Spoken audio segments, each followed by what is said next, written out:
Assalomu alaykum hammaga. Hozirgi kunda yuk mashina olsammi, zapchast tomonlama muammo bo'lmasmikan degan mijozlarimiz uchun Jack X200 modelini tavsiya qilaman. Jack X200 modeli 2 atmosferli motor bo'lib, 147 ta ot kuch tushadi. Bu mashinaga esa metan propan 100% tushadi.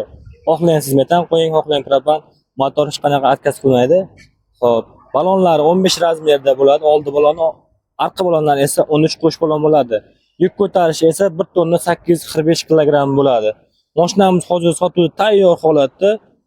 Boshlang'ich 30% so'ragan holda 1 yildan 5 yilgacha olsangiz bo'ladi. Mashinamizni endi ichki holatini bir o'tamiz. Hop, ichki holatlari, ustuni gidravlika rollarimiz tepaga pastga tushadi. Siklopodiometrlari elektronika bo'ladi. Konditsioner, ABS, magnitofon bor va bokovoy o'yinlari qishda parlament qilmaslik uchun ichida spiral bor, qiziydi bokovoy o'yinlari.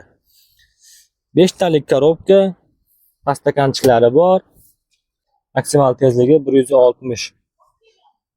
Sizga qanaqandir yana qo'shimcha ma'lumot kerak bo'lsa, pastda qoldirilgan nomerga aloqaga chiqasizlar. Sizga qo'ldan kelgancha